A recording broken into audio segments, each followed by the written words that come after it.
President Trump praises Congress for using the tax bill to repeal a key piece of Obamacare. This represents his first big legislative victory, but the American bishops are calling it problematic. White House Correspondent Mark Irons reports. Good evening, Mark. Good evening, Wyatt. The president campaigned on a promise to repeal and replace Obamacare. He came up short of the votes in a failed health care bill earlier this year, but now with the passage of tax reform, he claims he's keeping his end of the bargain. Not only do we have massive tax cuts and tax reform, we have essentially repealed Obamacare.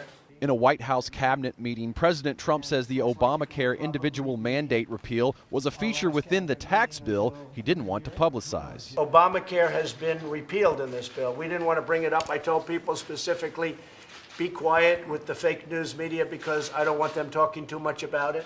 As the public waits to see the effects of the tax overhaul, marked by a 14% drop in the corporate tax rate, Democrats say it will be far from reform.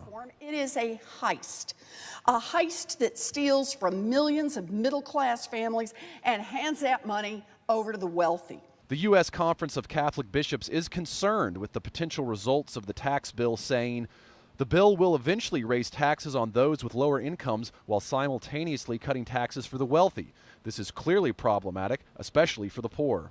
But the bishops also praise certain aspects, like doubling the standard deduction, which will help many struggling families avoid tax liability, expanding the use of 529 education plans, and increasing the child tax credit.